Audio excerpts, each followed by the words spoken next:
নমস্কার, আশা করি সকলে খুব খুব ভালো আছেন। আমার চ্যানেলের একটা নতুন ব্লগে আপনাদের সকলকে স্বাগত জানাই। আজকে মকর সংক্রান্তি। গোটা ভারতবর্ষের প্রত্যেকটা রাজ্যে এই দিনটাকে যেমন বিভিন্ন বিভিন্ন নামে উদযাপন করা হয়, ঠিক সেই রকম আসামে আজকের দিনটাকে মাঘ বিহু বা বিহু বলে উদযাপন করা হয়। সেইভাবে বলতে গেলে আমাদের বাঙালিদের কাছে যেমন দুর্গোৎসবটাই মেন, সেরকম অসমীয়াদের কাছে বিহু উৎসবটাই কিন্তু খুব উল্লেখযোগ্য এবং মেন। তাই আজকের দিনটায় ওর ছুটি পড়েছে। আর এই সুন্দর একটা সকালে আমরা আজকে যাচ্ছি হাফলং। হাফলং হলো আমরা থাকি, সেখান থেকে আমরা যেখানে যাব হাফলং, সেই জায়গাটার দূরত্ব প্রায় বলতে পারেন 150 কিলোমিটার মতো, এবং 150 কিলোমিটারের মধ্যে প্রায় 100 কিলোমিটারই আমাদের পাহাড়ের উপর দিয়ে যেতে হবে। হাফলংয়ের প্রাকৃতিক সৌন্দর্য এত সুন্দর যে একে নর্থ ইস্টে সুইজারল্যান্ডও বলে। এই টোল প্লাজায় ঢোকবার আগে প্রায় বলতে পারেন 50 কিলোমিটার রাস্তা আমরা পুরোপুরি ঘন জঙ্গলের ভিতর দিয়ে এসেছি। এবার আমরা পাহাড়ে উঠেছি। প্রায় 70-80 কিলোমিটার আমরা একটানা গাড়িতে চড়ে আসবার পর আমরা একটুখানি রেস্ট নেওয়ার জন্য গাড়ি থেকে নেমেছি। তবে আমাদের ড্রাইভার বারবার আমাদেরকে সাবধান করে দিচ্ছে যে কোনো রকমভাবেই যেন আমরা এদিক ওদিক না চলে যাই বা জঙ্গলের ভিতর ঢোকবার চেষ্টা যেন একদমই না করি, গাড়ির কাছাকাছি যেন থাকি।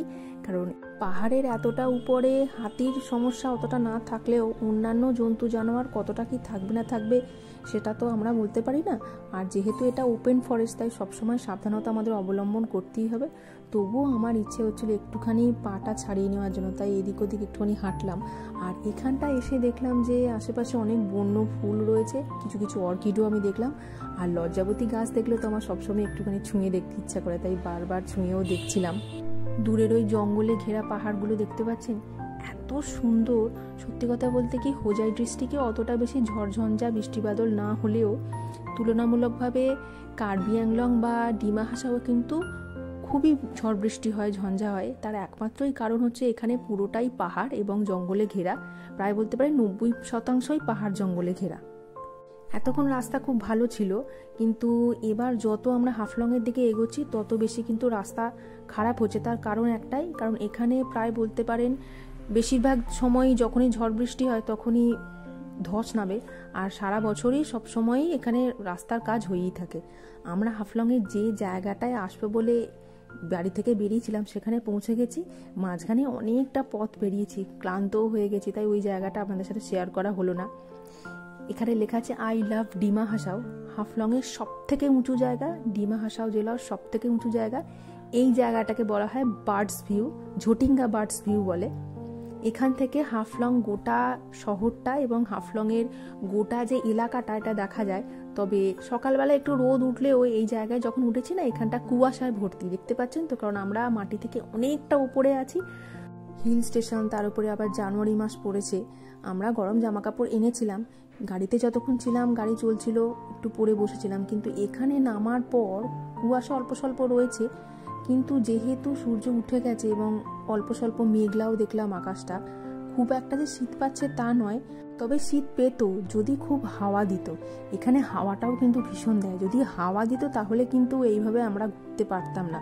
তবে যদি রোদ উঠে যেত তাহলে কিন্তু প্রচণ্ড গরম করতো। তার কারণ সূর্যের আলো এখানে একটু তীর্যকভাবে পড়ে বলে না, মনে হয় যেন সূর্যের আলোটা একদম ত্বক ভেদ করে ভেতরে ঢুকে যাচ্ছে। যেখানটায় আমরা প্রথমে দাঁড়িয়েছিলাম সেখান থেকে একটু সামনের দিকে এগুলি আমরা দেখতে পাবো একটা খুব সুন্দর শিব মন্দির আছে, এবং শিব মন্দিরের সামনেটা এত সুন্দর বাগান করে সাজানো, মনে হবে সারা দিন এখানে বসে থাকি। আজকে মকর সংক্রান্তি আর মাঘ বিহু উৎসবের প্রথম দিন। ভিতরে ঠাকুর ঘরে পূজা অর্চনার সমস্ত আয়োজন হয়ে গেছে বলে আমাদের ভিতরে এখন ঢুকতে বারণ করলো। কিছুক্ষণের মধ্যে পূজা শুরু হবে, তারপর আমরা প্রসাদ নিয়ে এখান থেকে বেরোবো। আর আমি তো গাছ খুব ভালোবাসি, তবে আমি খুব একটা গাছ চিনিও না, গাছ করতেও পারি না, তবে চেষ্টা করি। তবে যেখানে যেখানে সুন্দর গাছ দেখতে পাই, যেগুলো যেগুলো আমি চিনি বা যেগুলো যেগুলো সুন্দর, সেগুলো সবগুলোকে একবার ছুঁয়ে ছুঁয়ে দেখবার চেষ্টা করি। আমি গাছগুলোর ব্যাপারে খুব আগ্রহী দেখে একজন বাঙালি পূজারী আমাকে এসে বললেন যে এখান থেকে তো গাছ তোলা যায় না, মন্দির কর্তৃপক্ষের জিনিস এটা। যদি আপনারা গাছ পছন্দ করেন, যদি গাঁদা গাছ জাতীয় বা অন্যান্য কোনো ভেষজ গাছ যদি আপনি নিতে চান, তাহলে আর একটু সামনের দিকে এগিয়ে যান, ঢালু জায়গাটায় দেখবেন অনেক ভেষজ গাছ, গাঁদা গাছ হয়ে আছে। এখন যে গাছটাকে আমি দেখাচ্ছি এটা গটুকোলা বা থানকুনি। তবে আমরা বাঙালিরা যে থানকুনি গাছগুলো দেখে থাকি এগুলো কিন্তু তার থেকে একটু বড় এবং স্বাদে কিন্তু মোটেই কষা নয়, স্বাদটা অনেকটা মিষ্টি। অসমিয়ারা বিভিন্ন রকম তরিতরকারি এমনকি মাংসের মধ্যেও এই গোটুকোলা বা থানকুনি দিয়ে ওনারা কিন্তু স্যুপ বানিয়ে খান বা স্টু বানিয়ে খান।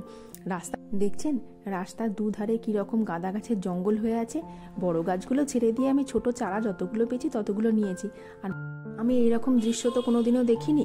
বার্ডস ভিউ যে কেন বলে এই জায়গাটাকে, এখানে এসে বুঝতে পারছি। শুধু হাফলং নয়, হাফলংয়ের আশেপাশে যতগুলো ছোট ছোট শহর রয়েছে সবকটা শহরকে কিন্তু এখান থেকে খুব স্পষ্টভাবে দেখা যাচ্ছে। মন্দিরের কাছে রেলিংয়ের ধারের এই জায়গাটা থেকে গোটা শহরটা এত সুন্দর দেখতে লাগছে।